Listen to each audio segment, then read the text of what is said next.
Hello, everybody. Hello, boys and girls. How are you? Welcome to the 54th episode of the Volley Talks here in the Plus Volleyball webpage. We are very honored today because we have two true living legends of beach volleyball, not only in the USA, I think worldwide. Yes, go for that. It's a pleasure for me. Well, my name is Alejandro Castillo. I'm broadcasting here from Mexico City, the largest city in the world. And it's a true honor to have here Mr. Randy Stoklos and Mr. Sinjin Smith, the original and the real king of the beach. How are you guys? Good. Doing fine, Alejandro. Really good. Sinjin, how are you? Good. Great. Fantastic. Wow. Well, I'm really honored to have you here, guys.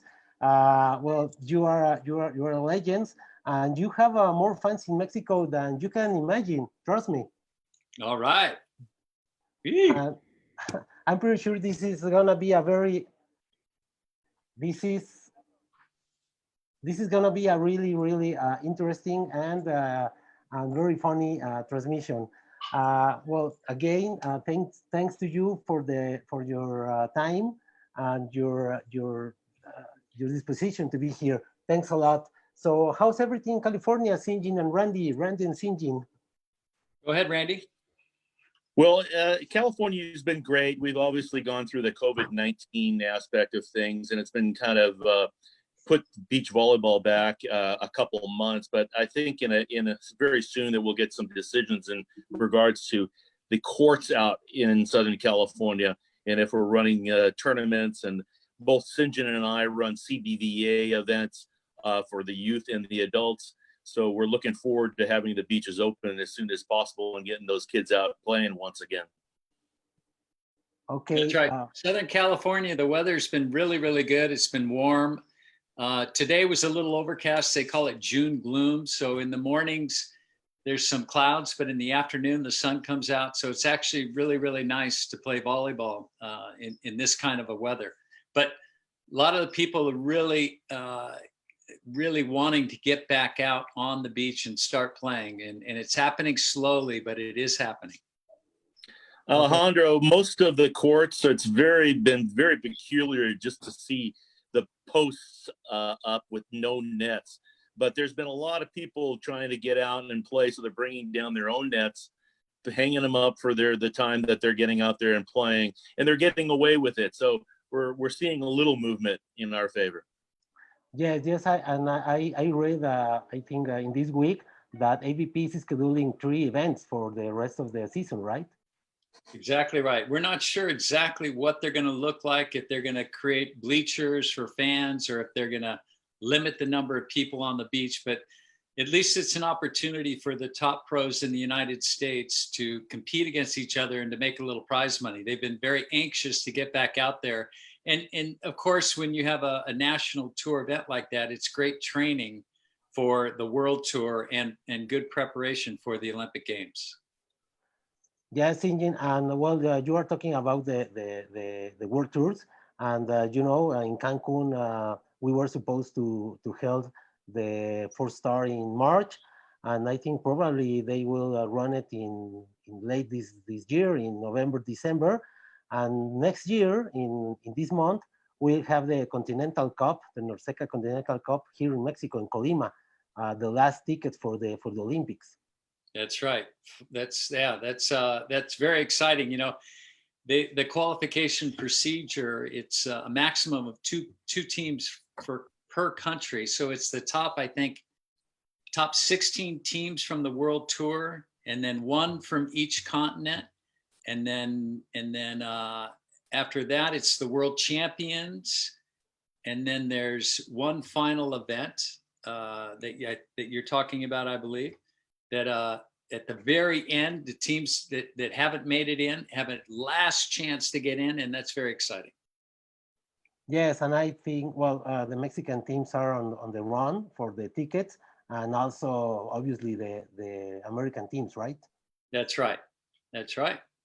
And I'm not sure how Mexico is qualified in the past, but qualifying through the continent, through Norseca for us, for North America, Central America, and the Caribbean, is a good opportunity for Mexico. The U.S. teams probably will qualify in the top 16 for men and women. Sometimes Mexico is able to qualify as well in the top 16, but if they don't, there's a chance to qualify through the Continental Tour. Well, that's good news for us in Mexico. Yeah, yeah. That's a really good point Sinjin's bringing up, because I remember back in 2016 or 15, there was a team from Cuba that had came in and played in all those events and basically managed to get into the Olympic Games that way. And I felt like they were really one of the best teams in the world. So there are different paths. Yeah, yes, for sure. Well, I hope we can hold this tournament in November in Cancun, and well, the Continental Cup is next year. So hope to see you here, guys. Yeah, absolutely. We'd love to be there. Yeah. Yeah. Have you ever been in Mexico playing or something like that, or managing?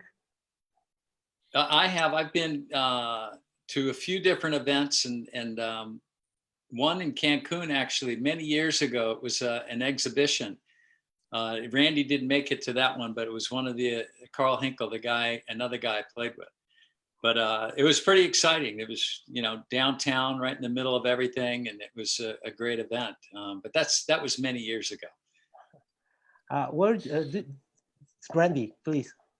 I just was going to say he's got a short-term memory. I think we were in Mazatlan together doing a little exhibition. But, for Sinjin and I, we've really kind of gone around the world, and it almost sometimes hard to remember if we've been to these places. But I remember playing even some recreational tournaments down in Cabo San Lucas, where it all kind of started, and we played that event a number of times.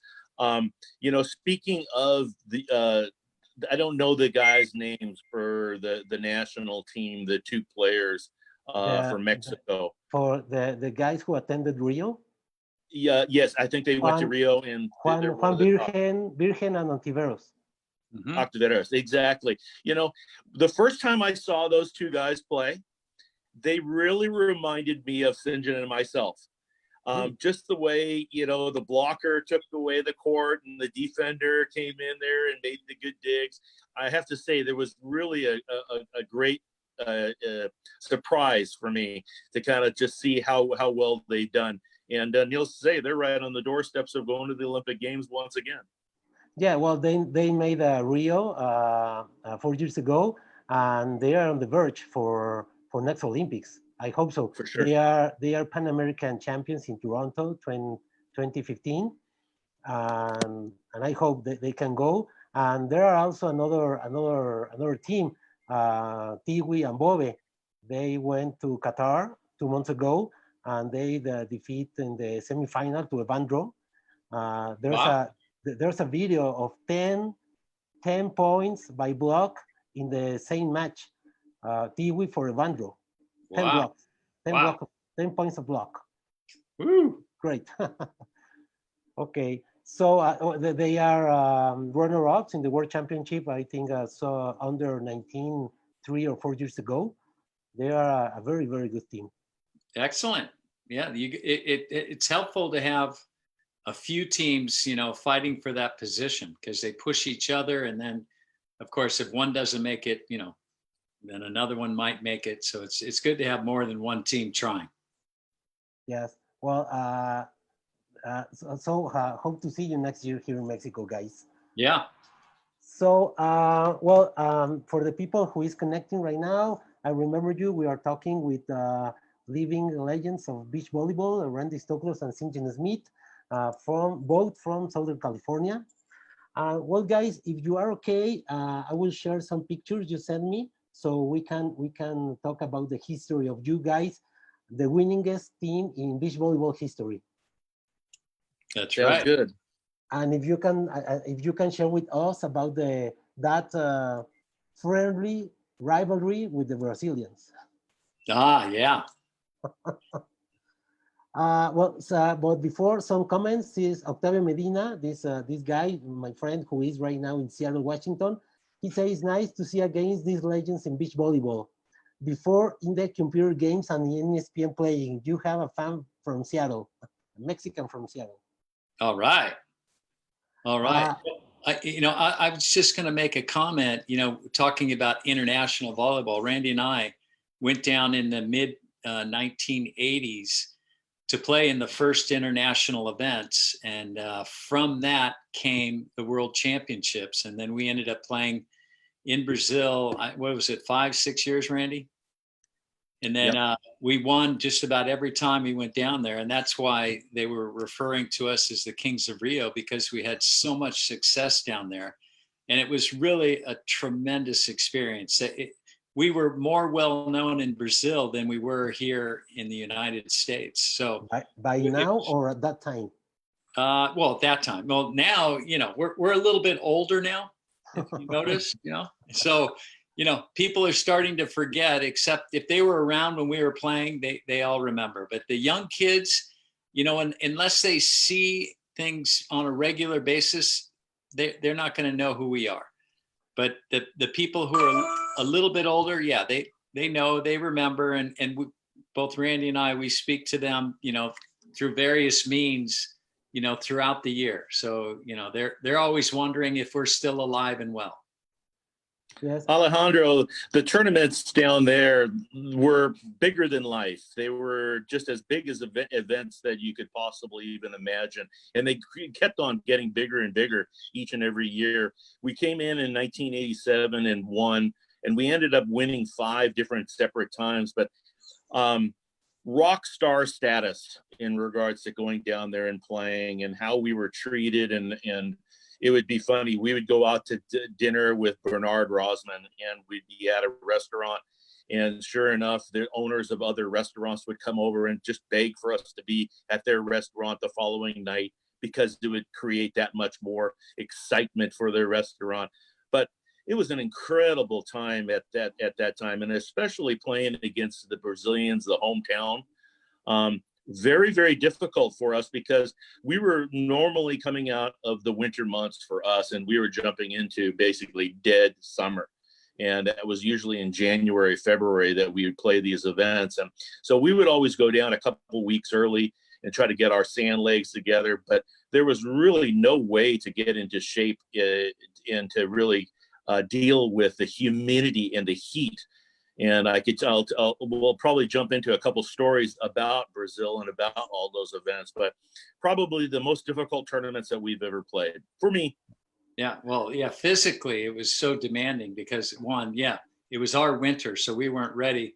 And 2, the heat was like nowhere else in the world. But I'll share one little story with you. Randy and I had a couple days to get into it and start playing a little bit on the beach to get our sand legs and everything. And this young kid comes up and asks if he can play against us. And we would play against anybody just to kind of warm up. And the young kid had a pretty good partner. But this kid was 16, 17 years old, and he was really skinny. So we didn't think anything of it. We just thought we could go out and play easy and just go right through that team and then go on to another team. Well, the kid stepped out, and he was incredible. By the way, his name, I don't know if you're familiar with him, was Emmanuel. Emmanuel Rego, yeah. Exactly right. When he was 16, 17 years old, he came out, played against us. We were the top team in the world.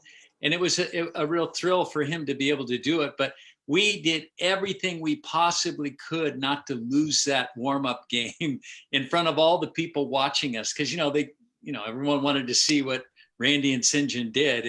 And had we lost to this kid from Brazil, it would have been very embarrassing for us. So I don't know if you remember, Randy, but we did everything we possibly could not to lose that game. There's some great footage of that day and that game. And what really stands out to me, Sinjin, was I remember serving Emmanuel one of the first balls, and he went up, jumped and looked around, and kind of shot the ball over him. I think I looked back at you and said, that kid's not getting another serve. That's right. And he was unbelievable, but became obviously Olympic gold medalist, and you'll say one of the leaders in beach volleyball and for Brazil. And it was a really an incredible time for us, because not only did the world tour begin, but it began with a lot of great players coming out of that era and moving the sport forward. Well, I would say Emmanuel's probably, the best player, of all time when it comes to accomplishments and how long he played and the different partners he played with and his success. I mean, he's arguably the best guy. Oh yeah, maybe. Yeah. Guys, tell me something. What was how was the environment at that time when comparing Santa Monica or Manhattan Beach and going to Copacabana? Which were the main differences between these two environments at that time? Let me, Go ahead. let me start this Yeah. one. I think that, the biggest one back in those days was, our events in the United States were just really kind of getting going. The AVP was created in 1984. Yes, the tour was going around the country, but playing down in Brazil, there was nothing that could compare with an event that they would put together and compare it to, like, say, a Manhattan Beach. So, and here's the difference. The difference is that these people watched volleyball, indoor volleyball, beach volleyball, on all their three major networks. And when these events came down, all of the networks, ran with it. So we became kind of national heroes. We became the Kings of Rio, basically taking a name away from Anton Senna, the race car driver, after us winning 5 events. But I think the biggest thing that I can take away from our experience being down in Brazil is the craziness of the fans. And I can tell you one story that we won the world championship, and every year they were trying to figure out how they were going to move us, how we were going to get out of there. So the next thing you know, we're trying to get out of the main stadium, and we've had cars pick us up before, but there's so many people that it became issues. So the next thing you know, we're interlocked with this group of policemen, and we're walking across the Copacabana highway there, right to, like, I think it was the palace. And I didn't have any thongs on at the time, and I ended up breaking loose because my feet was so hot, and I went running toward the palace, and I went running up inside the lobby as the bellhop opened up the door for me. And the next thing you know, I turned around and there must have been 500 to 1,000 people running after me. And so Sinjin then finally made it up into the hotel. And it wasn't the hotel that we were staying at the time. It was just someplace that I proceeded to kind of get out of the way. So all of a sudden, I don't know if Sinjin, if you remember what happened after that, but we really were in a predicament where the owner of the hotel says, listen, you can't leave any kind of back door. You have to be leaving out of the front door because all these people will be in front of our hotel all day long. So the next thing you know, they come in and they go, we're going to guarantee your safety, and we're going to guarantee everything. And I'm looking outside and my heart's pumping like this, and I'm looking at 500 to 1,000 people just literally just up against the glass and looking at us. And I'm now I'm looking at Sinjin, and they start to back up a Humvee, a car, up the stairs, and they open up the side doors, and we proceed to walk out. And I think I got a towel over my head at the time. And it was a scene out of the Beatles, and the screaming and everything. And so we got into the car, and I remember, like, coming right next to Sinjin as close as I could in the middle of the car, because people were just on top of the car. And then all of a sudden this car starts to move and they're dripping off the car. But those type of scenes never took place really in America. And I think that for me, that was one of the biggest things that stand out for me. Just incredible people that just wanted to be around us and to, be a part of stardom. Okay, and so I'll finish the story. So because of that, and it was pretty dangerous for us, and they had, like Randy said, these security guys, big, strong guys surround us when we're moving across the street, and then they helped us get out of the hotel into this vehicle, and then we took off and we were good. The next year, they because it was such a problem, they said, all right, we're going to bring a vehicle into the stadium. and hide it, basically in one corner of the stadium where nobody could see it. After all the interviews were over, we won again the next year. The interviews were over, and there were, a ton of people outside the stadium waiting for us to come out. Well, we went to this other corner of the stadium. They uncovered the vehicle. We got into the vehicle, and then they opened up the stadium on the far corner. We drove out and we were gone. So it worked out really well. It was very dangerous the story Randy, told you about that year. So the next year they created a situation where we wouldn't be in danger. It was awesome. And a very different environment that you have lived in California. It's different. Well, I think it's different than any place really in the world. The people are so passionate about the sport down in Brazil that, again, they just want to be a part of it any way that they can.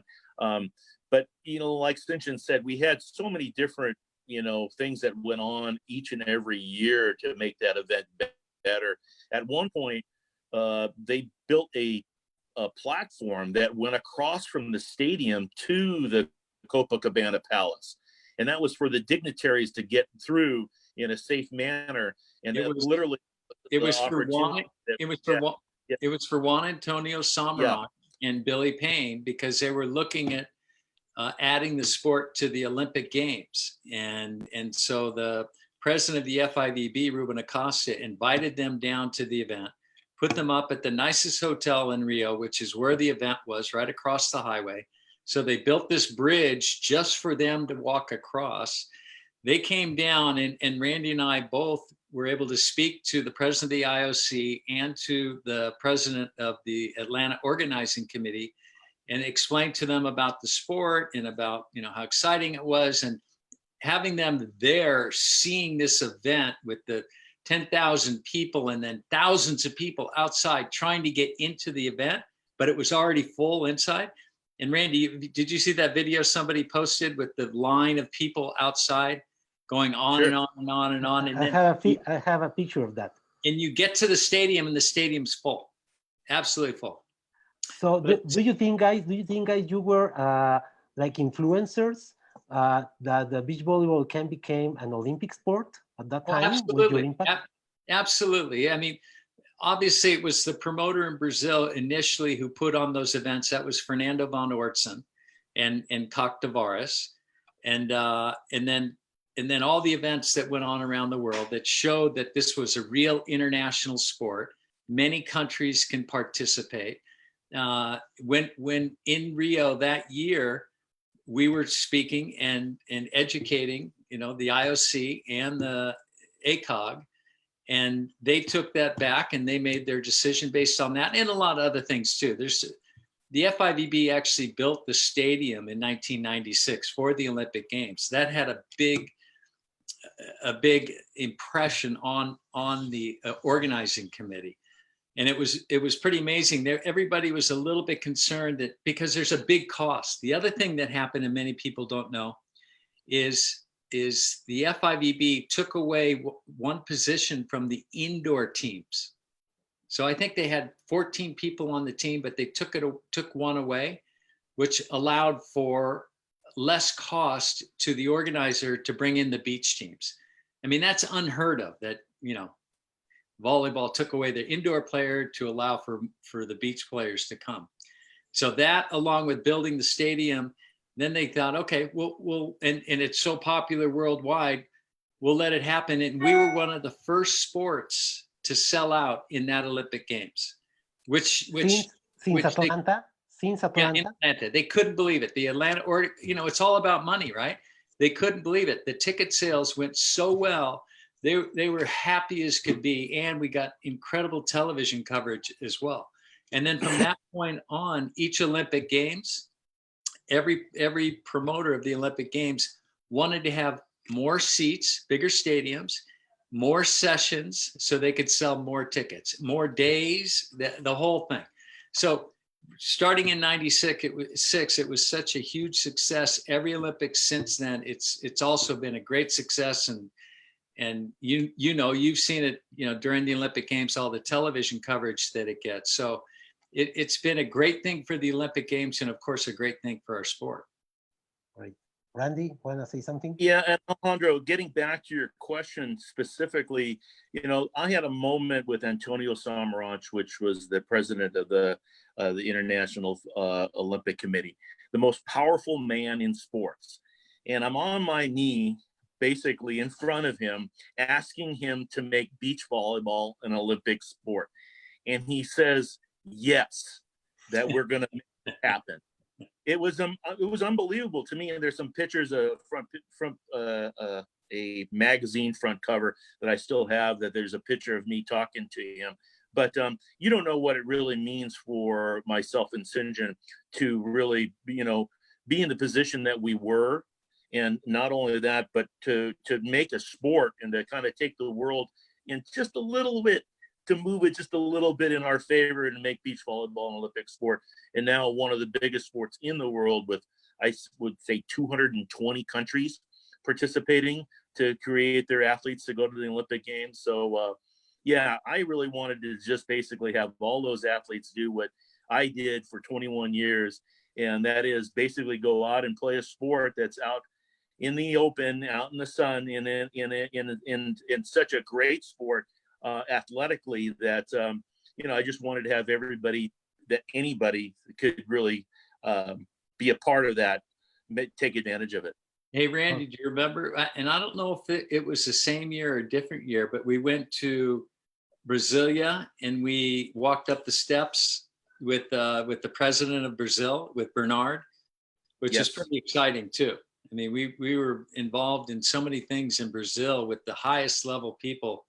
I mean, it was quite an experience. And Bernard Rosman, who is a superstar, in our era in indoor volleyball in Brazil, he's become a really good friend to us. And he, whenever we went down, he'd totally take care of us. And he would really make it so that we could meet a lot of the people, high level people, including the president of Brazil at that time. Well, guys, thanks for your contributions. Thanks a lot. Tell us, Randy. I was just about to say that it got to be it's in such a point that we would literally come and fly into Rio, and we would go out some side door that all of a sudden a car would be waiting for us. We wouldn't go through any type of protocol to get our bag. Everything would be right there, and the next thing so we were well taken care of going down there. We never really had any worries, except for in the very beginning it was a little strange going down there and playing, because not too far away you had the favelas. You had people that are basically coming down and trying to take advantage of anything and everything. And I think even back in one of the first events, I remember there was a player from Spain that had tried to be a part of the event, and I think he was walking away going back to his hotel, and he had this kind of hanging gold chain. Well, the next thing you know, some guy comes up to him with a little pea shooting gun and says, "I want your," and so he had to go and take that thing off and give it to him. But for the most part, we were always taken care of, and really never had an issue with anything in terms of safety down there whatsoever. In fact, it was on the contrary, where most of the time when we would finish the events, especially when we won, and we did win 5 times, we'd go up to the beach, to Pepe's Beach, and with Bernard Rosman, and we'd end up playing some games up there in the late afternoon with another throng of 500 to 1,000 people circling our courts, and the TV cameras coming up, and we're the new world champions, and playing with Bernard Rosman. Bernard, 5-time Olympian. That should stay enough for itself. Well, guys, thanks for sharing that story. I really appreciate it. I have some messages. Joel Sotelo, do you remember him? He's an Olympian in Sydney 2000 for Mexico. He says, great matches we enjoy with the pair of Sinjin and Karl Henkel from 98 to 2000 on my way to Sydney 2000 Olympics. Joel All right. Sotelo. Oh, great. Fantastic. Say hello. Well, also, Laura Almaral is connected. Laura Almaral, a big promoter here in Mexico, beach volleyball. Laura Almaral and Salomon Sarfati Oh, from I'm sorry. Yeah, I didn't hear you. Laura, it said, hello, Laura. Laura Almaral. Yeah, Yeah, Laura and Laura. Laura. Okay, guys. So, at that time you were more well recognized in Brazil than in the USA. I would say yes. I would say yes. Although in the late 80s, all of our matches were on network television in the United States, and we had the season ended up being 20 events or more. So we were traveling all over the U.S. every weekend. You know, we either won or we were in the final, and so we were on network television. I mean, more than a lot of athletes in any of the other sports. So we were pretty well known across the country, but it was more in Brazil. It was really a frenzy. I mean, when people saw us, they would go crazy. And we stood out in Brazil because, you know, we looked like we weren't from Brazil. and you know, in the US, you know, we kind of look like, you know, other people. So, but we still get it. We'll go in the airports and people will recognize us, and you know, it's fun. It's not like we're getting overrun by people. So it's for us, when somebody comes up and says, "Hey, are you, you know, so and so?" We go, "Yeah," and they, you know, it's a good feeling that people actually recognize us and you know, want to say hello.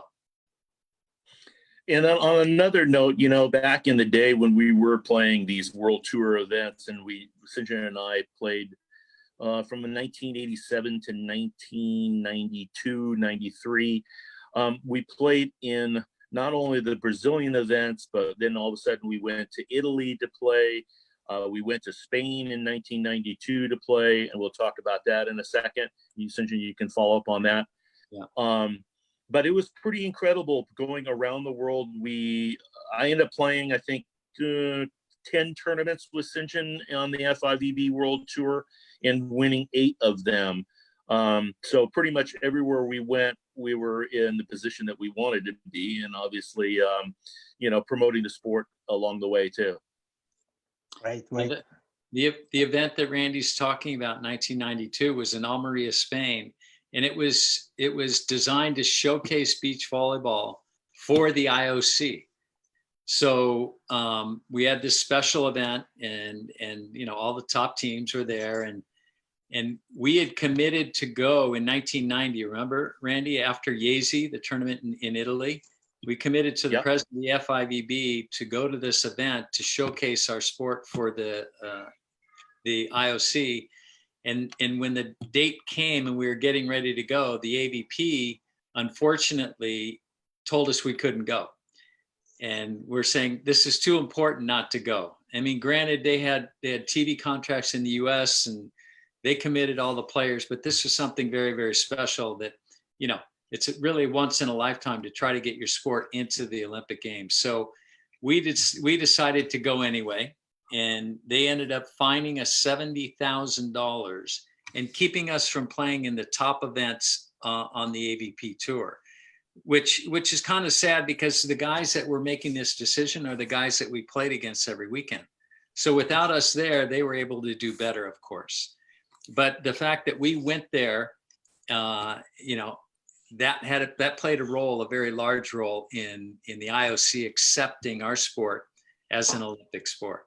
Because it was just before the Barcelona games. So the IOC members were there and available to see and watch what was going on. So we knew how important it was. I don't think anybody else at that time, particularly the Americans, had any idea that this sport could become an Olympic sport. But Randy and I knew differently. We had played internationally. We knew the level of play was increasing all over the world. We knew how strong the FIVB was and their power in pushing things forward and getting the sport into the Olympics. So we actually, you know, got in a lot of trouble for going, but I think in the end, Randy, you'll agree, it was well worth the pain and everything else we went through to go there and to ensure that beach volleyball was going to become eventually an Olympic sport. Well, great job, guys. Great jobs, and thank you very much for that. And now we can appreciate that every 4 years in the Olympics. 4 years ago in Rio, it was a very huge stadium. I don't know, maybe 18,000 people or Yeah, maybe 20,000. 12. 12. Well, it's big. Close. Okay. But the key isn't how, 12,000 people is a lot. But when you have 12,000 people Every day. three times a day, and then you have it for 12 days, I mean, then you're talking about some pretty large numbers and a big benefit to the organizer and ticket sales. I mean, it's pretty incredible. I mean, again, not to mention the incredible television coverage that beach volleyball gets in the Olympic Games. Yeah, yeah. And how was before that, Adam Johnson says, who are these guys? Yeah, that's right. Hey, Adam partner. Johnson. Brenda, Yeah. tell me. Oh, I was going to say, there's an announcement that we're not able to make yet, but Randy and I are going to, we think they're looking at trying to do something. I can't give you any names or anything else except that Randy and I are going to be playing against a top women's team coming up in the next month. Can't tell anybody though, okay?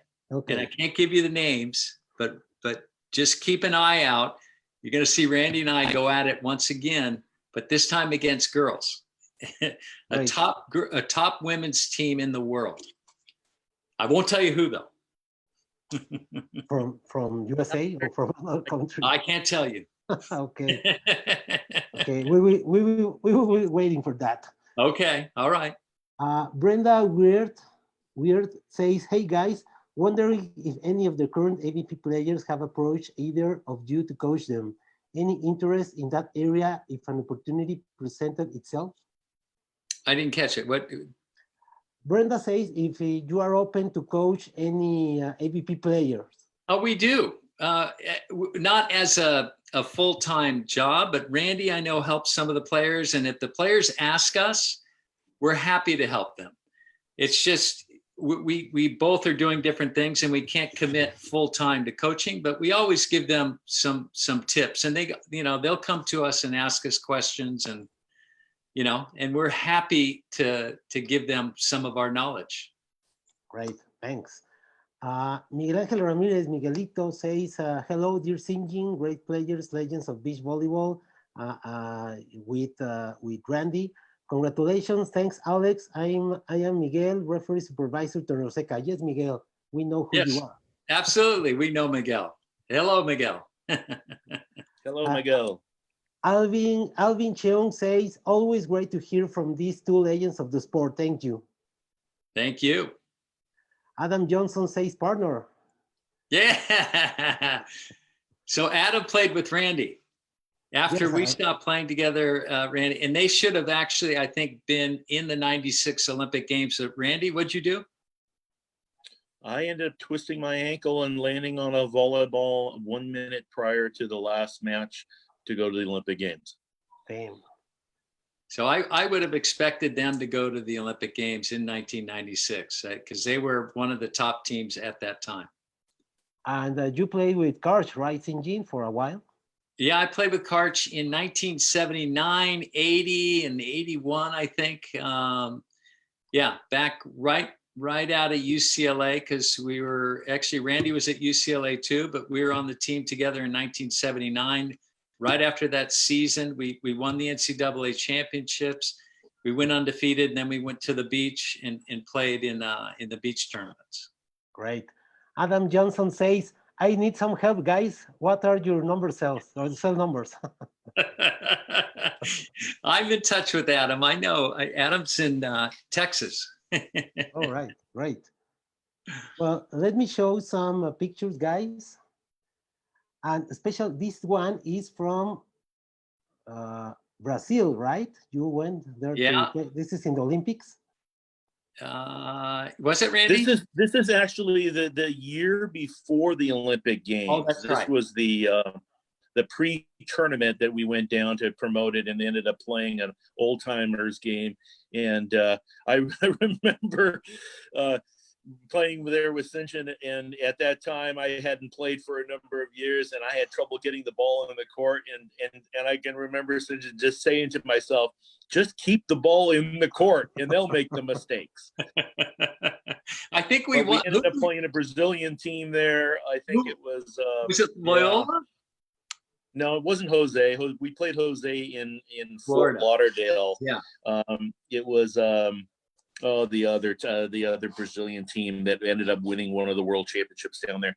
But needless to say, it was a difficult time, and when we jumped right into it, it wasn't so easy. It was a quick memory of literally how hot and humid and everything difficult it was to play down there. Yeah, right. Which reminds me, Randy, you are working out, right? You're getting ready for that secret exhibition. Yep. Okay. Okay. I'm ready to go. All right. All right, great. Okay, where's that one? 2015. Yeah, this was the year before. This was the same event. The same different time. Yeah. Yeah. Working for the FIVB there, and I was working for myself. Great. That's right. Uh-oh, Kathy Ireland. Kathy Ireland was a very big model in the United States, and this was actually a photo shoot from a movie that Sinjin and I were in called Side Out. And yes, I remember very well. Yeah, she was a secretary of one of the law firm agents in the movie, and we were Rollo Vincent and Monroe Clark. Yeah, that's right. Side Out. Yeah, well, Kathy actually is still very successful and she has a bunch of products under her name that she sells in the United States, probably worldwide. Perfect.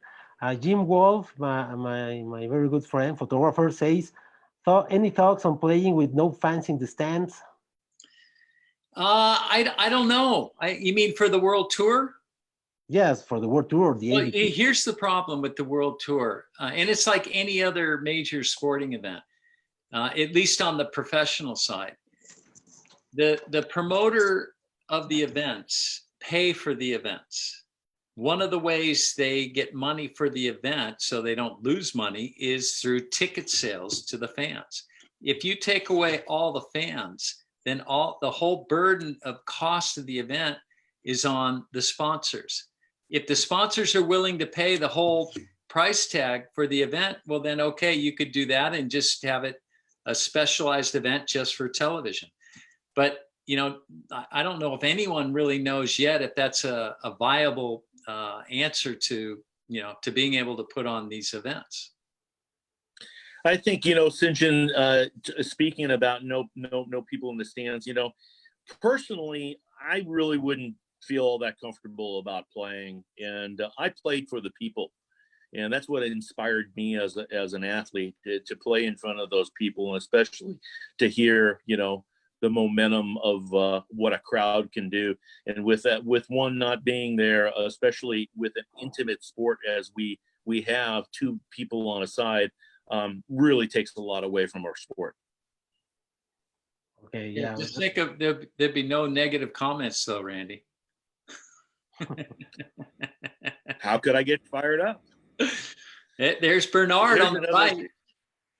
That's Bernard. Bernard Grassa. And Ari Grassa, the president of the FIVB. And Bernard Rosman is an IOC member. And this is obviously this is in Rio. 2016 Olympic Games. This was the Legends game right after it, where we took a couple pictures with the hierarchy. Yeah, we had some of the old Brazilian players, men and women, and it was pretty fun and exciting, I think, for the crowd that remembered what went on years before. Hey guys, and how was the environment in the stadium in the 2016 Olympics comparing to Atlanta in '86? I mean, it's 20 years of separation. What were the biggest difference? Being in Brazil is always different. The fans are really very, very excited, all the time, not just when the play happens, but it just seems like the energy is there constantly. So I mean, it wasn't necessarily different. I mean, Atlanta was awesome. The people were so excited to see beach volleyball in the Olympic Games that the crowd was very excited. But the American crowd is different from a Brazilian crowd. It's just, I mean, you just can't get around that. There's more noise, more energy all the time in Brazil. And the American crowd's a little subdued unless something special happens, then they go crazy. Randy?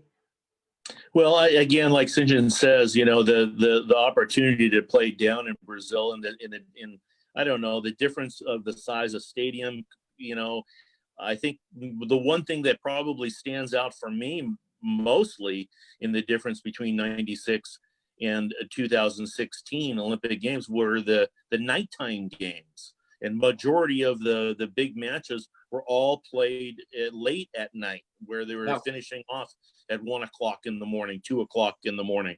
So right. With that type of party atmosphere and people just the weather being the way it was and the humidity and just almost perfect nighttime conditions with the crowd going crazy and the music playing. I don't know if there was anything that is going to beat that time. Yeah. And well, in Rio, there were Jeremy Rocher as a DJ, as a plus. Yeah, DJ Roger was there. DJ Rocher, of course. Yeah. And Mark Sherman, I think he already did, right? Yeah. Mark was working that too. So here's one of our first events that Sinjin and I played together. That's a very, very nice picture, guys. This is 1982, and I think that this is King Harbor, Redondo Beach, the World Championship, so to speak, that we started to create here in California. And we ended up playing Tim Hovland and Mike Dodd, one of our adversaries and one of the better teams that we competed against. And I can remember that we won in a probably like a 4-hour battle, 16-14 to finish the tournament and win that event. And that's one of the first ones that we did. Hey, check out. I can remember the close ones, and I don't remember any of the ones that I lost. So don't ask me about those. Check out those short shorts there. Yes. Hey guys, I'm talking about the Hov, Team Hovland. Let's talk about the biggest trash talkers in beach volleyball. He's a pussy cat. No? Tim's a pussy cat. He was the master of trash talking. Yeah. I think he got away with more of that with some of the other teams. When he looked across the net and he saw us, he could try to say whatever he wanted, but he knew he'd have to back it up by beating us. And that didn't happen all the time. Randy?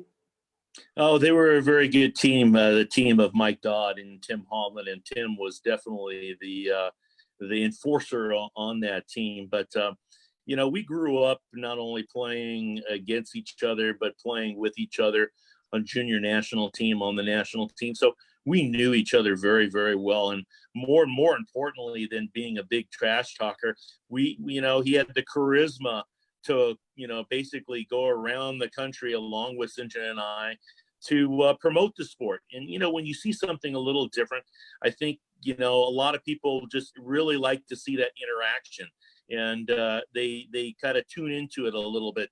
And I kind of was one to, maybe not so much trash talk, but, I was a little bit probably more of the enforcer on our team, again, non-contact sport.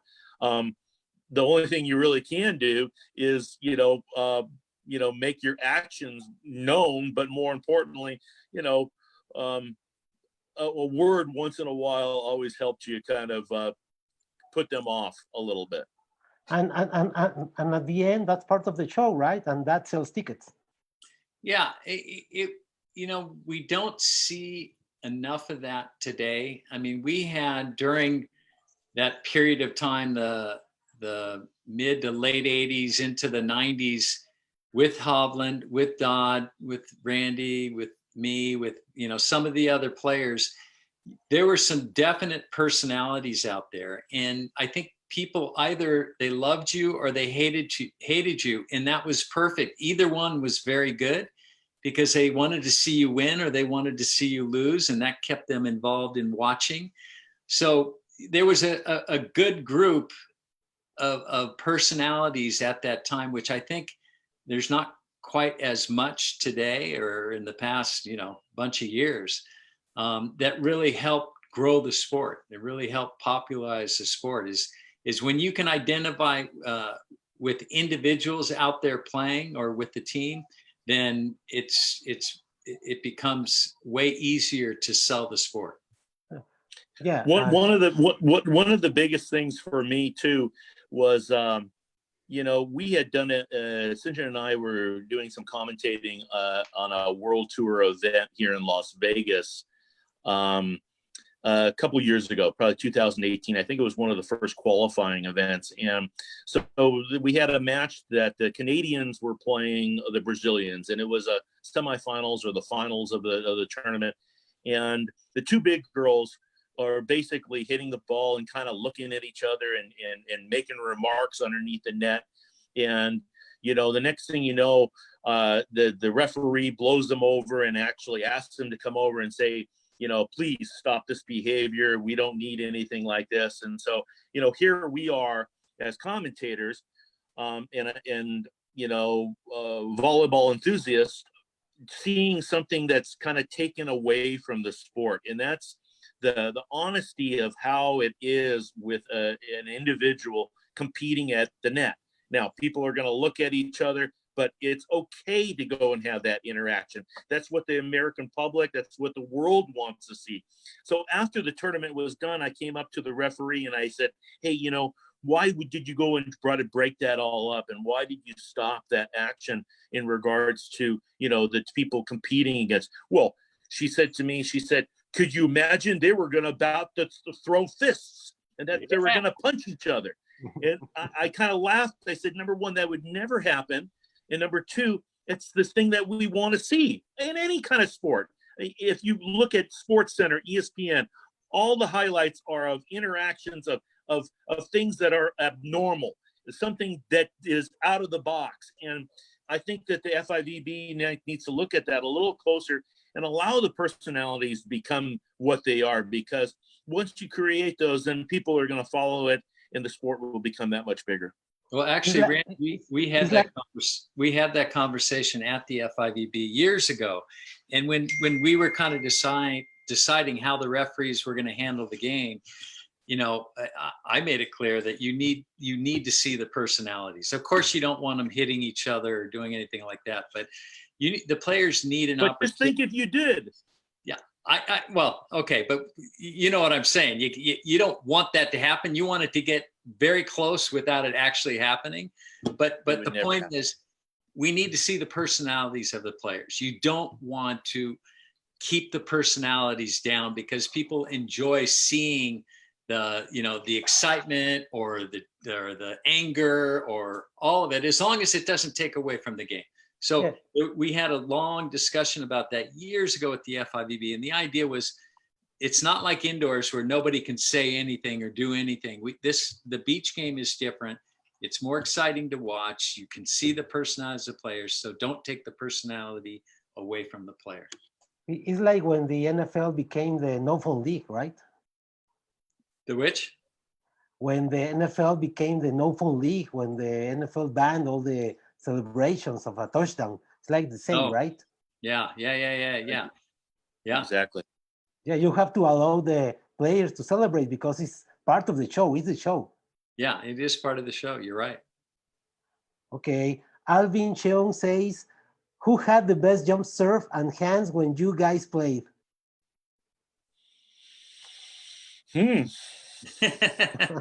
Randy? I'll speak for you, Randy. Go ahead. So Randy actually was the first person to really make jump serving a weapon, for our sport. And what really made me angry, and Randy was the best one at it too. What made me angry was Randy wouldn't break it out until we actually needed it. So he would take it easy in the beginning of the game and serve floaters. And then if it got to the end of the game and we were in trouble, he'd break out his jump serve. I wanted him to break out the jump serve in the very beginning, get a big lead, and coast to the end. but he didn't see it that way. But yeah, well, you see, because Sinjin was always a late starter. He never woke up quite as quick as he should have. And if we would have been there, we would have scored those points a little bit faster, and then we could have been kind of coasting that way. But ultimately, you know, the jump serve, I remember playing on the national team in 1981 and taking a tour with the Brazilians. And the Brazilians were basically starting to do that indoors, to throwing up the jump serve. So I figured if I come back out on the beach and I play on the beach, I'm just going to put the team onto the defense. But, you know, it was also a little risky in the fact that, you know, you was kind of going for it in regards to hitting that jump serve. And even though that we were on a big court, it was a difficult because of the size of the ball, the weight of the ball. It was just quite a little different than the game is being played today. But yeah, the jump serve was definitely a factor. And yeah, I could whip it out when I wanted to. And for both of us, I think at crucial times that we would break out that serve and score on it. But it really, through the moments that Sinjin and I played, I think the biggest weapon that we had, or Sinjin had, was the sky ball. And Sinjin would put up a sky ball at 14, 13, and the whole crowd would get into it and be, oh, whoa, whoa. And then all of a sudden that ball, they'd try to pass that ball or run into each other, and the game would be over. And I'd be looking at Sinjin just laughing like they couldn't handle that sky ball. But Sinjin put that thing up in a perfect, always at the perfect moment. Yeah, the sky ball wasn't.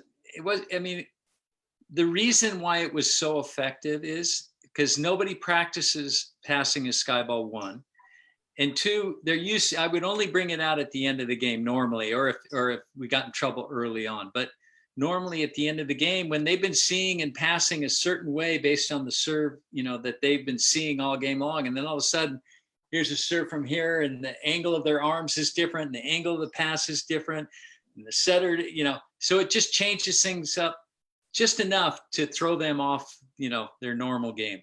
So that's mainly the reason why it was so effective. Perfect. So guys, let's see this picture. What can you tell us about this? This is one of the first video games that actually got manufactured. It was called Kings of the Beach by Nintendo, right?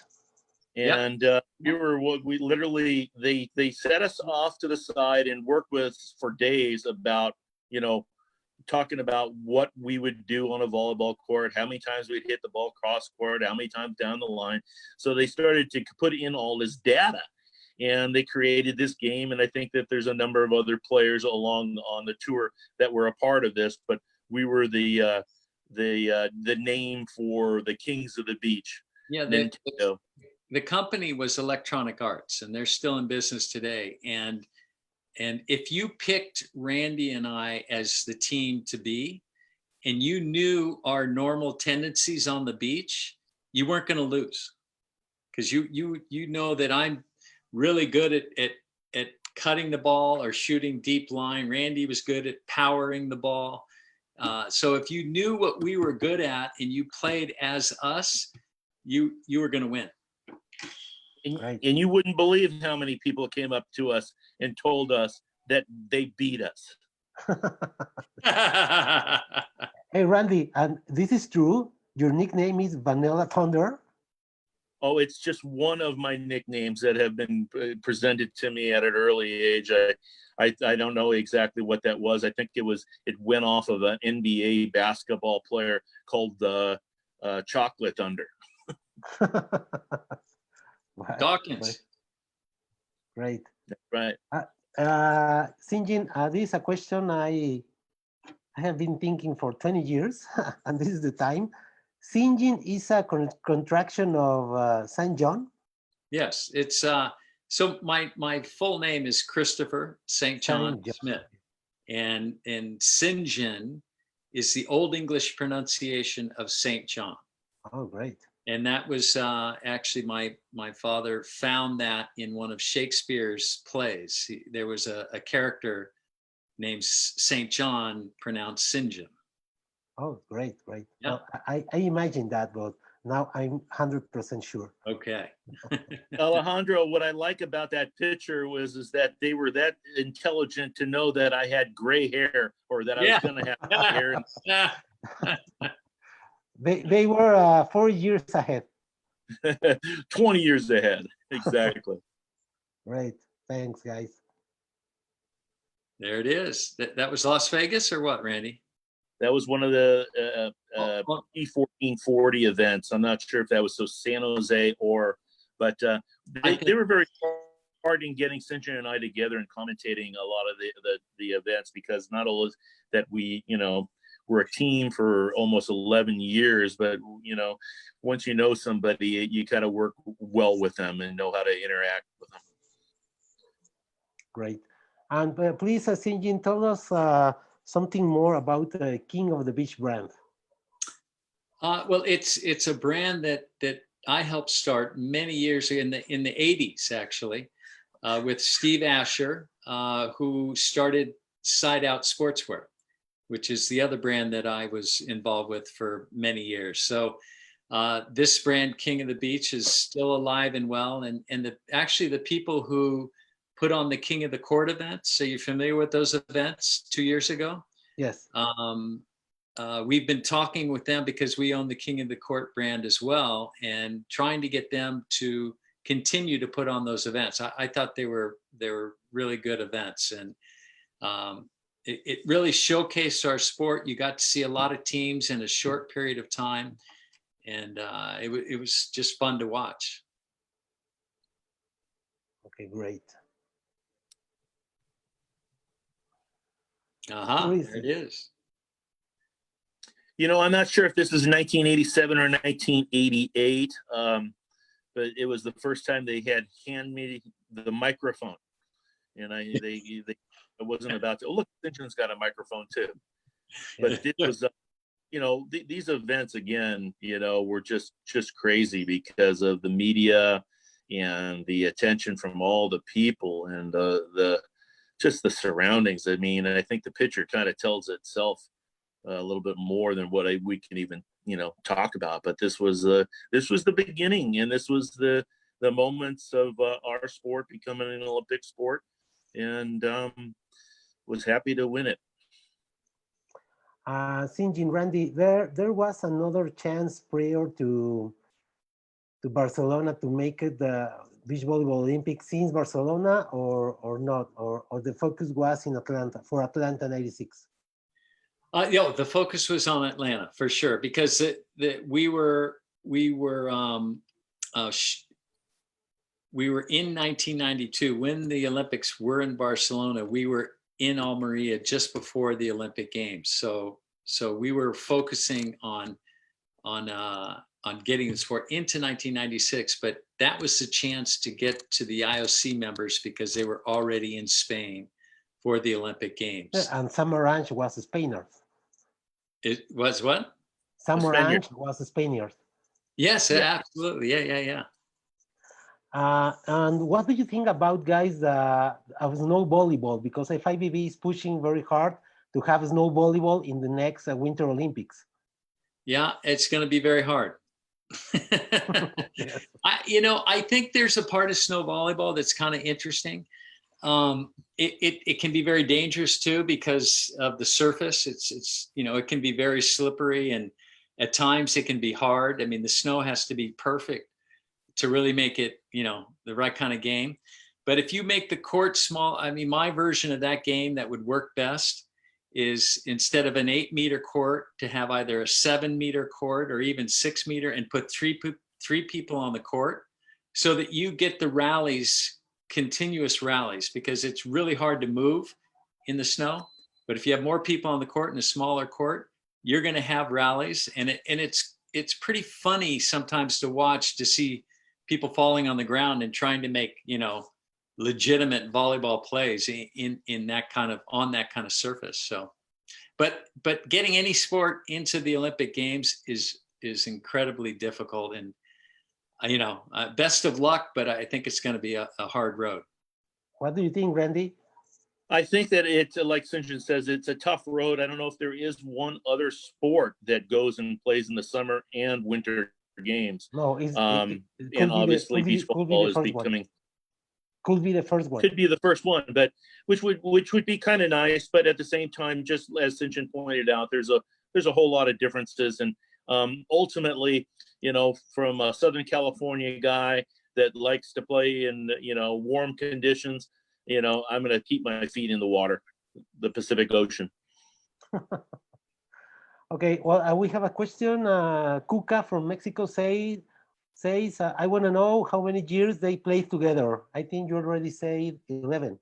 11 years, yeah. We won 115 Opens together and 5 World Championships. 115. Yes. Wow, we won 115. So I think that it's a world record right now. The only other team that came close to us was Misty May and Kerry Walsh. And I think that they're at 100. They were at 111. And so needless to say, we're past our points of worrying about them. So, ultimately, playing together for that long a time, we certainly had our ups and downs. I think that we played 237 Opens together, 200 worldwide, and domestically. So, we became household names, and needless to say, it was very important at that time for me to establish a team, because a lot of the teams would, switch partners, and so the names would change. And that would be, it wouldn't set, you couldn't set yourself up as the number one team or somebody that they were going to constantly remember. So I think that was a huge thing for Sinjin and I, staying together as a team. And even up to today, we're recognized as the team. Can you repeat, please, Randy? 115 wins in how many tournaments? I think 237 Opens. That's a we lot. only won half? Yeah, I know. What happened to all those other ones, Sinjin? Are you sure? Yeah, I think so. I played personally. I think I played 367 Opens in my life. 300. And I 123 of them. Jeez, but again, you're old. How many? Yeah. 300 and what? 367 Opens. 67. Yeah. And then remember, these were events that were not only 2 days, but sometimes 3 days. But these events were side out scoring. And, like one of the events that I can bring up vividly is the one event that we played down in Brazil. It was one of the World Championships. And we started at 12 o'clock and ended up at 4:30 in the afternoon, 4.5 hour match. We actually got to the point where it was 15-14, and the Brazilians called a timeout, and I ended up going and sitting down, and it felt like I just lost total body control. The humidity, the heat, everything, the water was just pouring out of me. I ended up actually, peeing in my pants, and uncontrollably lost body function at that time. And I looked to Sinjin and I said, I don't care who wins or loses. Get me out of here. Sinjin looks at me and he says basically one of the biggest classic lines of all time, and how he kept this and for the right moment. He said, Randy, side out one more time. That guy feels the same way you do. And I looked at him as the referee's blowing the whistle, and now I'm staggering out, and we proceed to serve the next ball. And Bernard Rosman goes up to hit, and he goes into a full body cramp where he can't even hit the ball over. And he goes down, and he's lying on the ground, and all of a sudden I'm blocking at the net, which I didn't even block. All of a sudden he pokes the ball over to Sinjin, and we're playing now 2-on-1 for the championship. Sinjin ends up putting that ball away. But that moment of outlasting and feeling the way I did, ultimately, I don't think that any one volleyball player has ever felt like that or never have gone through those grueling conditions. Sinjin can to testify that, there was times that on the volleyball court out there, we at timeouts, we wouldn't even go sit down. We would go to the corner of the stadium just to get a little wind through a little crack so we could feel like we were refreshed. it was really difficult conditions. And again, playing that many tournaments and playing side out scoring was a test of durability. And I think that that's what really separated the sport from a lot of other sports, because a lot of professionals in other sports would look at us like, wow, you guys are really, how one of some of the best athletes in the world. And truly in our condition, not only did we practice for those hours, but we found ourselves in a lot of times in the most grueling conditions. And if you weren't in shape, you just weren't going to last. Oh, thanks for sharing, Randy. Amazing story. Alvin Chung says, what team gave you the toughest time on the court? Yeah, we played against a lot of good teams. I mean, the one team that gave us the hardest time consistently was Hovland Dodd, because we played them the most. But, playing against Pat Powers was never easy. Playing against Whitty was never easy. These are U.S. teams, of course. And then against Karch wasn't that easy. Yeah. And there was a lot of players back then that but ultimately Hov and Dodd were the most difficult team for us. They were really they were a big team. They were 6'5" and 6'6", very athletic. I think if you don't know this, Tim Hovland, coming out of high school, was voted athlete of the year at a high school over a football player, Ronnie Lott. So you could tell how good of an athlete this guy was. And needless to say, we had our hands full with Tim. But a lot of great players, needless to say, even playing against Adam Johnston, latter part of my career, or even before that, he was a top quality player that, put a lot of pressure on us. And he was one of the greater jump servers in the game that put a lot of pressure on us. But same with Kent Steffes. Kent Steffes was, when he was young, we could handle him. But then when he matured and got the right partner, he became, a much better player as well. Well, just Karch. That's right. And in the international stage, guys? The what? In the international world? Oh, there's so many. There's so many great teams.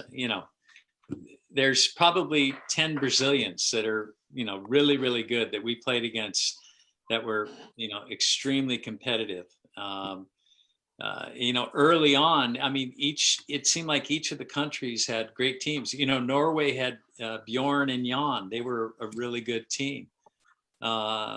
Spain had, a good team. France, Jodard and Penigot, they were a good team. Australia, Andrew Burden, Julian and Lee Zahner, and there were a lot of good teams, throughout our career and of course beyond. But so many, and that's why the sport's so great, is there's so many good teams from all over the world. That's why we became an Olympic sport. And that's why the sport is as popular as it is, because there's, a lot of great athletes playing, great competition. It's great to watch. And of course, women, that's the same thing for the women.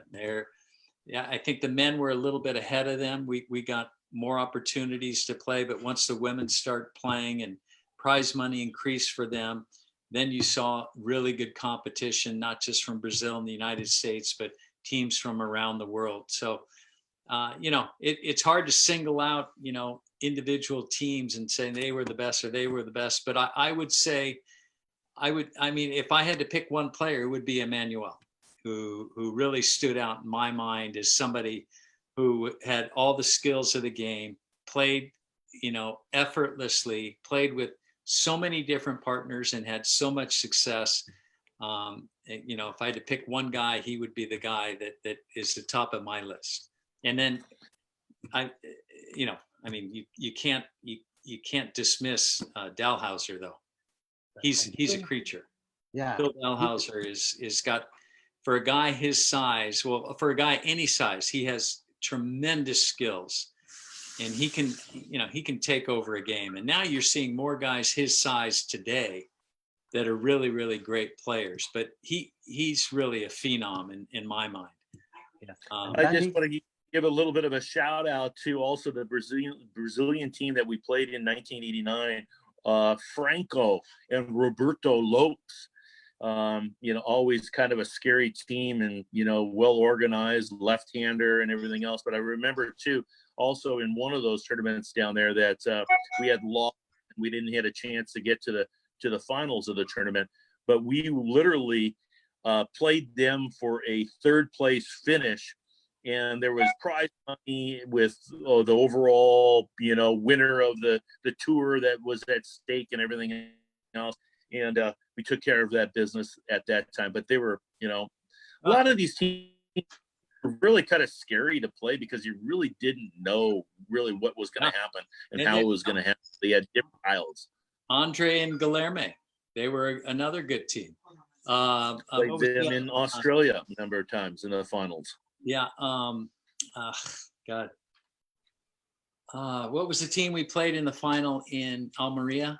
The other Brazilian team? No. Oh, you know who I'm talking about. I was just communicating with them not too long ago. Oh God. See, when you get old, Alejandro, your memory starts to get dated. Okay. Let's see if you can remember. I have a few messages. Mirage Hill from Mexico says, amazing stories. They should write a book. Okay, Randy, will you get on that? Yeah, we should write a book, but there's just that we don't know where to start. The chapters are just too many, and we're continuing the story as we speak. And so sometime in the future, hopefully we'll get something out and share with the world. Yes, could be great. Luis Carlos Rosete, a good friend of mine here in Mexico, says greetings to the guests, and Alex, continue the success. Thanks. Miguel Galeana, a very good friend playing from Mexico, says, what a pleasure to listen to you both. I was a great fan of the King of the Beach game. I used to play as Randy. You were so dominant at blocking. Yeah, that's right.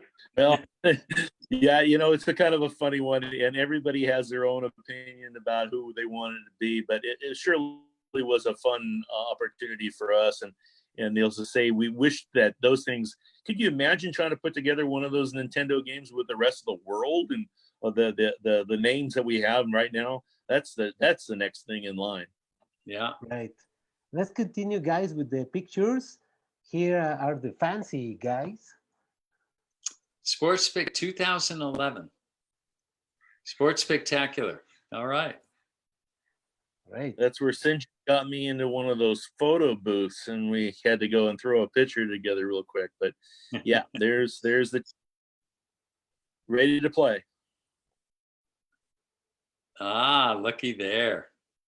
It's Brazil, right? Yeah, that's Ipanema.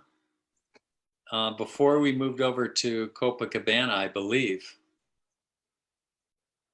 Yeah, that's Brazil. It was really crazy because you can look off to the left-hand side there.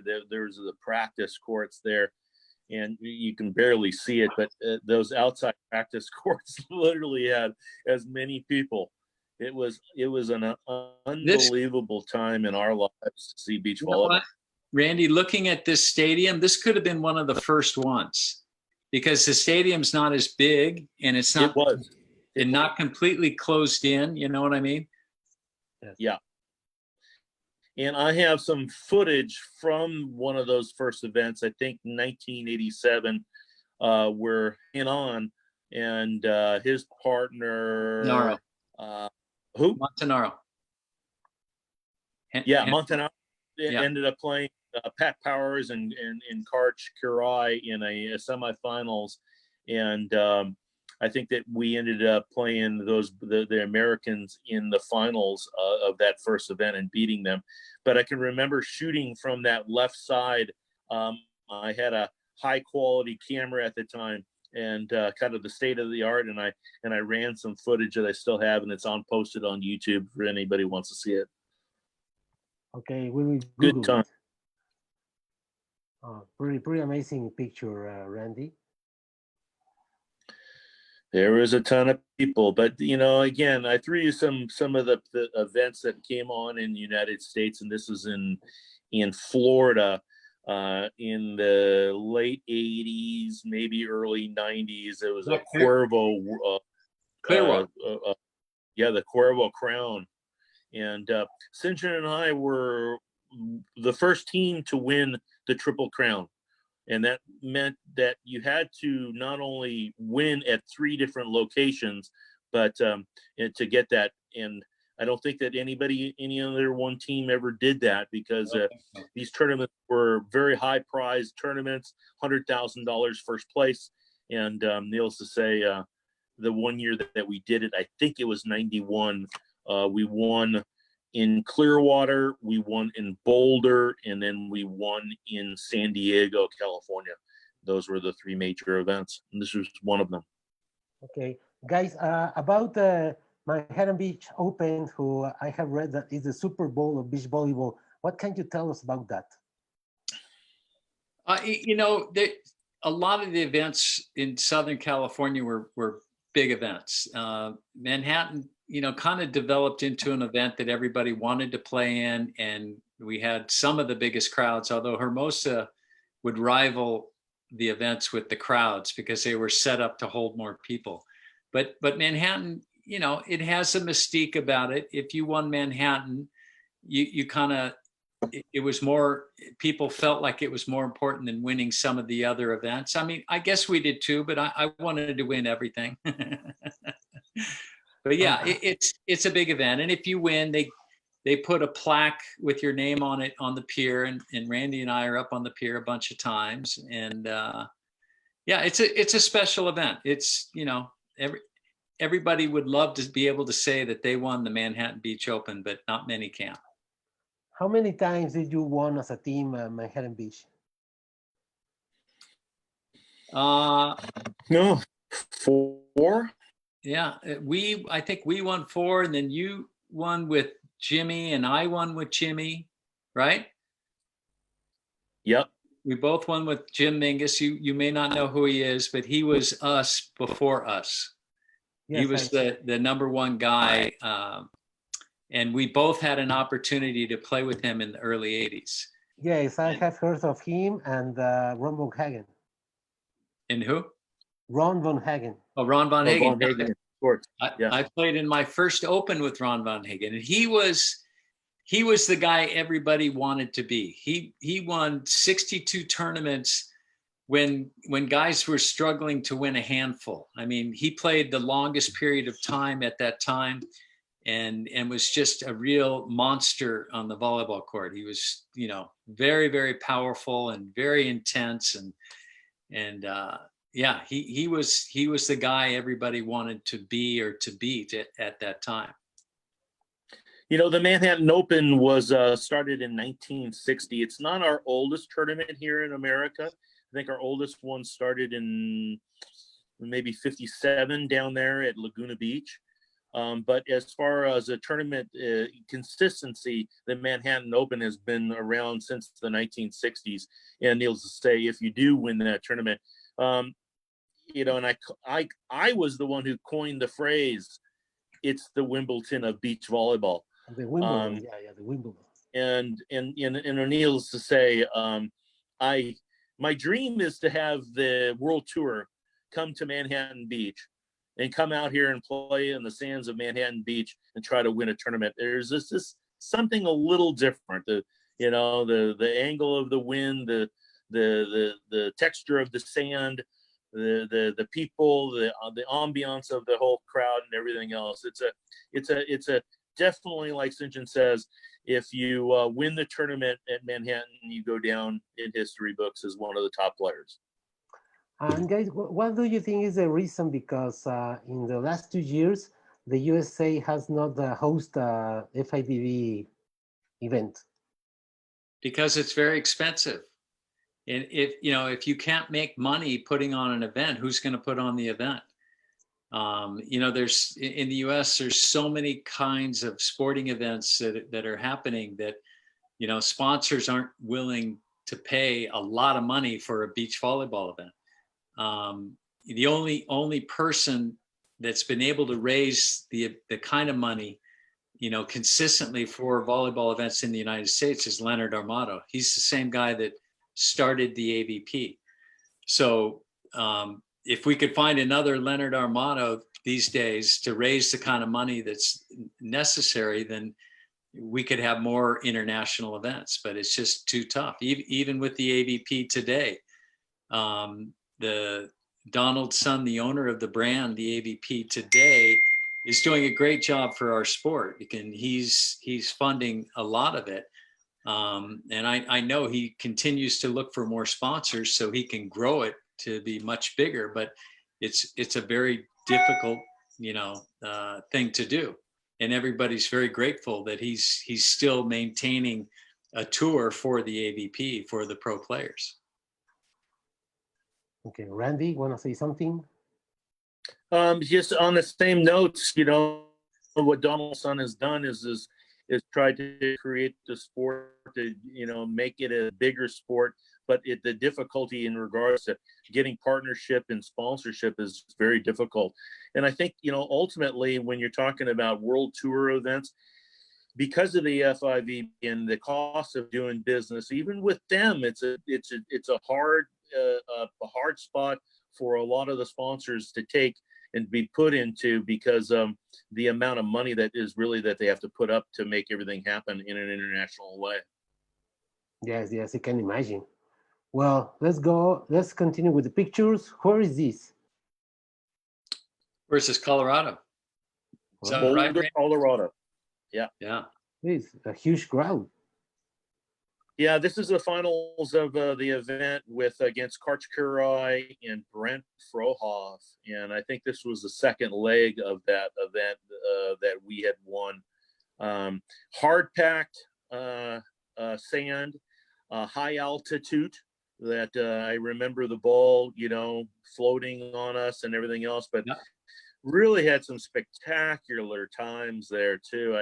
One of the things that I get reminded about even in this tournament was, I think it was against Hovland and Dodd in a semifinal match that I had gotten a ball up and I had cut this ball inside of Tim and it trickled along the net, and I knew that it was going in for game. And I remember turning to the crowd to see their reaction before the ball had landed. And the place just erupted, and to have that type of control, to know what was going to happen and the end of it, and to watch it all play out was pretty spectacular. Remember all of these events, we were the kings of the beach. We were the number one team. We were the ones that were getting all the admiration from all the fans and everything, even though that there was a great deal that were, rooting for Karch, the golden boy. And, but that made the sport, and that's where you can see the amount of people that would come out on a Sunday afternoon to watch our games. It's quite impressive. Great, thanks for sharing, Randy. There's the team on the left: Garrido,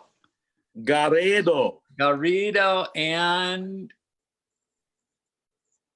what's his name? I don't know, but this was at Almiral, Spain. This was the showcase event that Sinjin and I ended up winning, and that's Guilherme to the right, and Andre.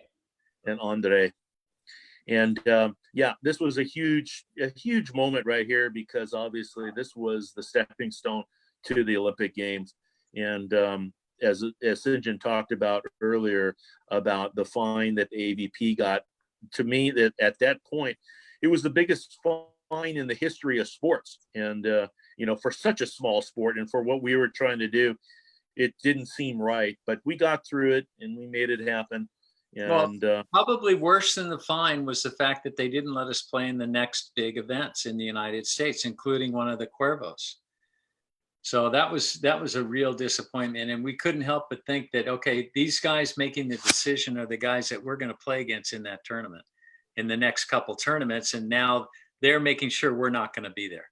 So it really didn't make any sense. But again, if I had to do it over again, I'd do the same thing, because ultimately we made a big difference in whether or not the sport was going to become an Olympic sport. I love this shot because look at Sinjin. He is such a perfectionist. He's pointing down at the bottle of water. Like, get the bottle of water out of the way there so we can do the proper presentation. Yes, of course. Or I was thirsty. I don't know. Maybe one or the other. Get me the bottle, please. Give me the bottle, please. Hey, Adam Johnson says, gotta go eat, guys. Fun listening. All right. See you, Adam.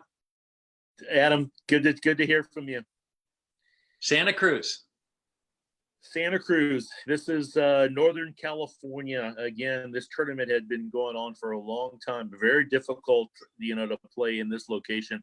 I remember before they even had the banners that we would go up there and play, that it would take you 10 minutes to walk to this center court, because the way you had to step over all the chairs into the people. They didn't have proper aisling or anything else back in the day. But yeah, this was one of the bigger events on the AVP tour, and wish we could get back to these days because they surely missed. This is probably mid-90s? This is probably, early 90s, I would have to say. Yeah. Are we were we on the court there? I'm not 100% sure if we were or not, but, Sinjin and I were fortunate enough to basically play every location, and almost, I think, every location that we went to, we either won it or came in second one year or another. So, we were kind of we were the guys that going out and, playing in every event and trying to make the sport bigger and bigger and bigger every time we went out. And this was just one of them. Hey, Randy, it is true that story that says that your father didn't want you to play beach?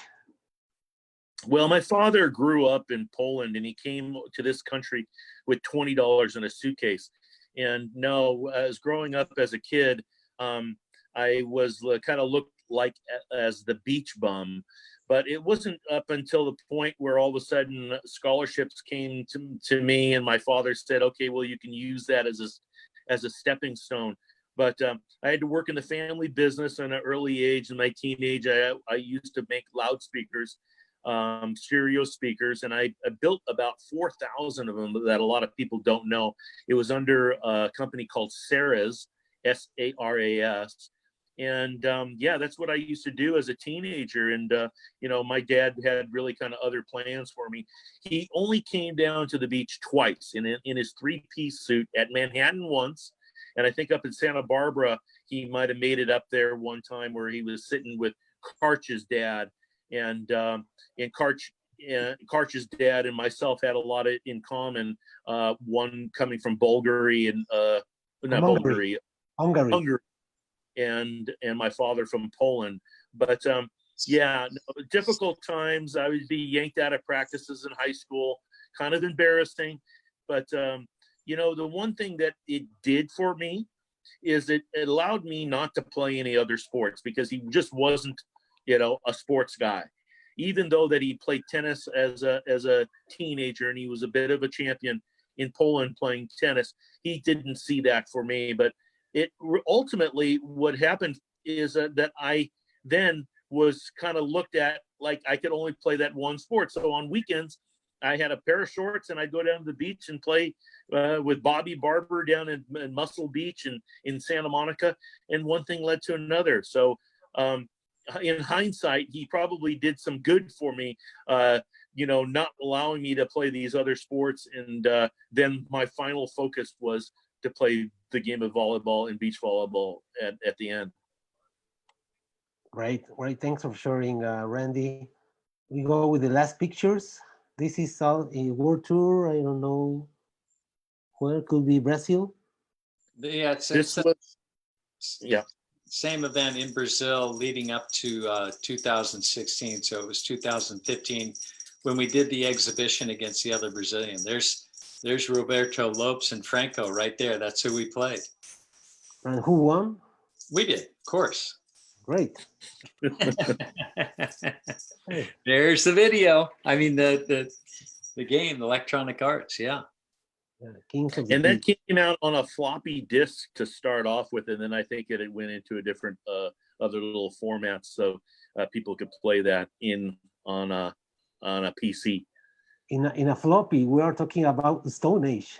Yeah, the very beginning of it. I don't know if there was another video games or any other type of games out even before us. So we were definitely we were the first, but we weren't the last. In fact, King of the Beach has one out on the market right now, an app on your phone. Right. King of the Beach. And back in those days, too, there was a lot of opportunity with sponsorship, and needless to say, we were getting on TV, almost each and every weekend. A lot of people knew the value of us and getting endorsements with us. So we had from copper tone to eyewear to our playing gear to, we'd go even down to Brazil, and other sponsors would want to come in and have us wear this patch or that patch. So there was a lot of opportunity there, and quite different really to this day, because we had the opportunities and we took advantage of it. And a big sponsorship of Cuervo at that time. Miller Beer was the biggest sponsor. Cuervo came in what they did was they had 3 events with a lot of prize money. Miller Lite Beer had a lot of events, with ultimately more money overall, but it was spread out more. Hey, is it true that you appeared in Magnum PI? That's it right there. That's the last you see of me, that picture right there in Magnum PI, because I ended up getting killed. So I was Tom Selleck's partner, and we were playing in a tournament, and then I showed up in this I think that was a Corvette, and I usually had a Volkswagen van, I think. And he said, what's going on here? And I made up some story, and then I took off, and then I washed up on shore dead. Well, Tom Selleck, who was a great volleyball fan, right? Yeah, he was a good player. He was a very good player. And he'd come watch us play when we went to Hawaii. For indoor or beach was Tom beach. Selleck? On the beach. We played in tournaments in Hawaii. We actually did as well in Hawaii as we did in Brazil. We always seemed to do well in Hawaii. Great, and a big promoter. He was like an ambassador for Los Angeles '84 Olympics, right, Tom Selleck? Yeah, and he was the honorary captain of the U.S. team as well. Okay, great. Yeah. Guys, I don't know, do you want to share something else? It has been a great time with you, a very fun time. I'm very honored and excited because I'm talking right now in 2020 with 2 of my biggest idols when I was young, the Kings of the Beach. What else do you want to share, guys? Well, I would say just have us come on again, and we'll share more. Okay, well, we can work on that. Okay, perfect. We can make it happen.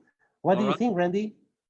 I think that the promoters need to get us down to Mexico into those events, and we'll make the sport even bigger. Great. We will have, as you know, a 4-star in November in Cancun, and next year the Continental Cup, the last ticket for Tokyo Olympics in Mexico, in Colima. A great state of volleyball. All right. Okay. Thank you for having us.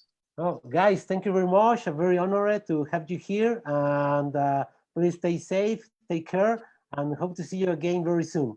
Okay, we'll see you at the beach. Alejandro. Randy, Sinjin, Smith, the legends, the Kings of the Beach. Thanks a lot. All right. We'll and by the way, Sinjin, very nice hat and very nice shirt. Okay, thank you. Yes, it is. kingofthebeach.com. Go look. See you, Randy, Sinjin. You see the ball too. Yes, it's a Mikasa or what? Mikasa, yes. King of the Beach ball.